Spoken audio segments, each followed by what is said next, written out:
مشرق میں کر لو یا مغرب میں کر لو، ولیکن البر، بلکہ نیکی یہ ہے۔ اب یہاں سے پورے ایک اعتقادات، اعمال اور اخلاقیات، تربیت مسائل کے متعلق قرآن کریم کا حکم ہے کہ ولیکن البر، نیکی یہ ہے کہ من آمن باللہ والیوم الآخر، کہ انسان اللہ پر یقین رکھے، ایمان لائے، اور قرآن اور آخرت پر ایمان لائے،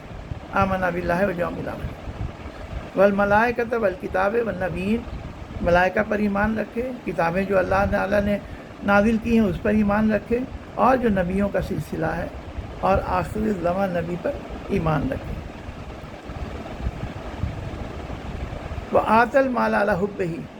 اور اپنے مال سے محبت کرتا ہے لیکن اپنے مال میں سے خرچ کرے، ذوی القربى والیتامى والمساکین وابن السبیل، کس کو دے؟ ذوی القربہ کو دے۔ امام جعفر صادق علیہ السلام نے کہا کہ یہاں ذوی القربہ سے مراد قرابت دار رسول خدا ہیں، آل رسول کے قرابت دار ہیں۔ وذوی القربى والیتامى والمساکین، یتیموں کو دے، مسکینوں کو دے، وابن السبیل، مصیبت زدہ مسافروں کو دے، والسائلین وفی الرقاب، سائلوں کو دے جو مانگنے والے ہیں، والرقاب، اور رقبہ کی جمع ہے جس کا مطلب ہے جس کی گردن پھنسی ہوئی ہے، غلاموں کے لیے استعمال ہوتا ہے، یعنی غلاموں کے آزادی کے لیے خرچ کریں۔ واقام الصلاۃ، آتا الزکوٰۃ، نماز بھی قائم کرے اور زکوٰۃ ادا کرے۔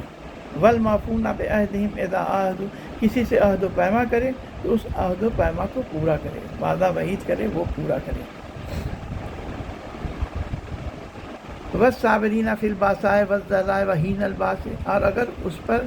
کسی طرح کی پریشانی ہو، فقر و فاقہ ہو، ناداری ہو، یا کوئی مصیبت آ جائے، فی الباساء کا مطلب ناداری، والضراء کوئی مصیبت نازل ہو جائے، وحین الباس، ہین الباس کا مطلب ہے کہ اگر جنگ کے میدان میں، جہاد میں تم گئے ہوئے ہو اور جنگ کے میدان میں تم پر کچھ سختی آ جائے تو ان سب حالت میں تمہارا رویہ کیا ہونا چاہیے؟ تمہیں صبر کرنا چاہیے، ثابت قدم رہنا چاہیے، اللہ پر توکل کرنا چاہیے۔ اتنا جب تم کرو گے تو اولئک الذین صدقوا واولئک هم المتقون، تو ایسے لوگ دعویٰ ایمان میں سچے ہیں اور یہ اپنے عمل میں بھی صادق ہیں اور پرہیزگار ہیں۔ رسول خدا نے کہا کہ اگر کوئی اس آیہ کریمہ کا مصداق ہے تو اس نے اپنے ایمان کو مکمل کر دیا۔ اب مانگنے والے اور انسان کی جو ناداری یا فقر ہے اس کے بھی قرآن کریم میں جو الفاظ ہیں اس میں کئی درجات بیان کیے گئے۔ جیسے فقراء ہیں تو فقراء ان کو مانا جاتا ہے جن کے پاس سال بھر کا کھانے کا نہیں ہے اور کسی کے آگے وہ ہاتھ بھی نہیں پھیلاتے ہیں۔ مساکین جو ہیں وہ ان سے بھی کمتر درجے کے ہیں، یعنی ان سے بھی زیادہ ناداری کی حالت میں۔ باس جو کہا گیا ہے کہ باسائے وزرا، یہ جو باس ہیں یہ جو مسکین ہیں ان سے بھی نیچے درجے کے، یعنی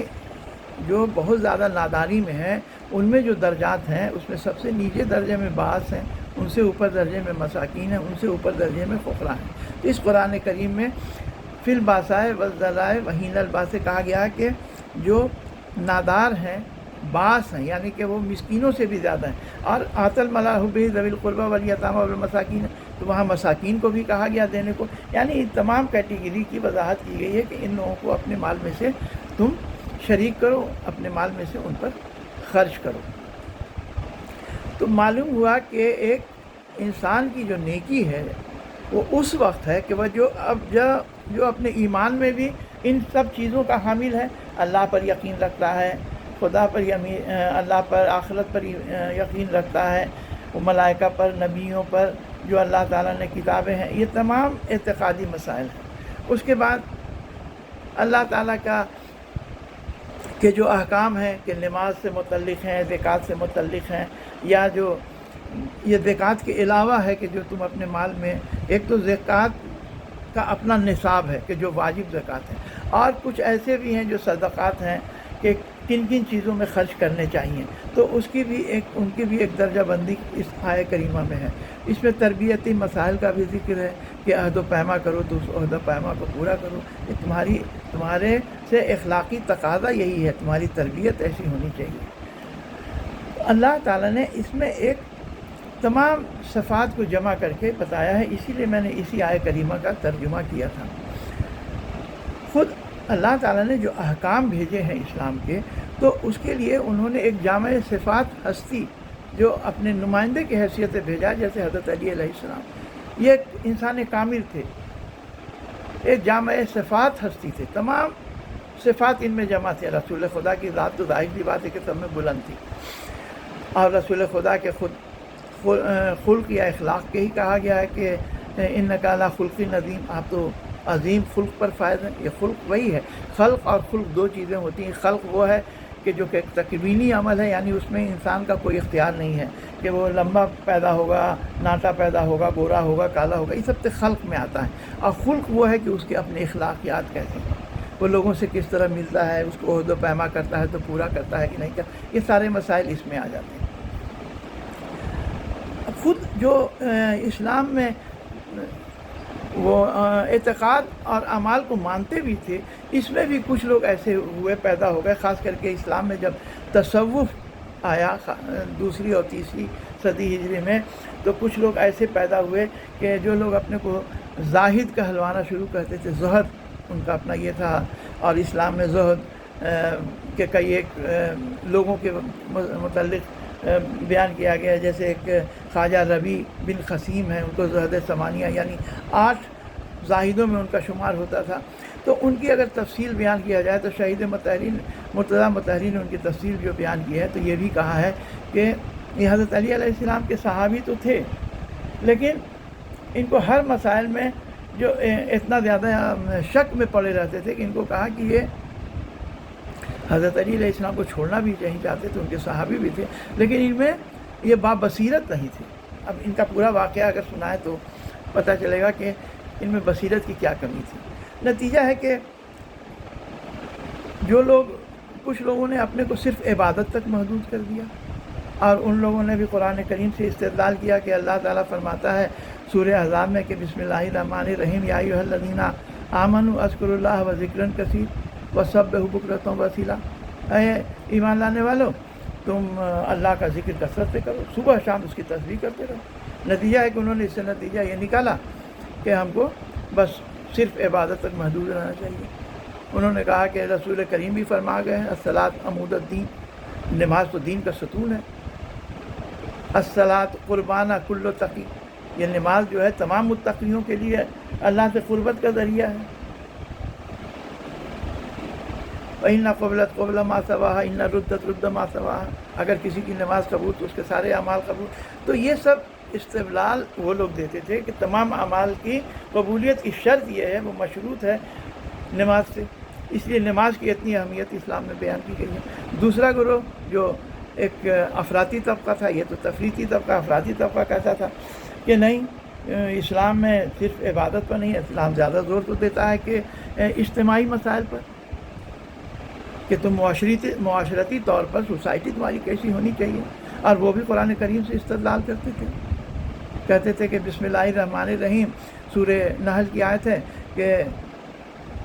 ان اللہ یامر بالعدل والاحسان، اللہ تو حکم دیتا ہے عدل کا اور احسان کا، یہ سب اجتماعی مسائل ہیں۔ خود ان کا کہنا تھا کہ رسول کے بھیجنے کی بھی اللہ تعالیٰ کی جو فلسفہ تھا وہ بھی یہی تھا کہ سورہ حدید آیت نمبر 25 میں اللہ فرماتا ہے کہ بسم اللہ الرحمن الرحیم لقد ارسلنا رسلنا بالبینات، ہم نے رسولوں کو واضح دلیلوں کے ساتھ بھیجا، وانزلنا معہ الکتاب والمیزان، ان کے ساتھ کتاب نازل کی اور میزان نازل کی۔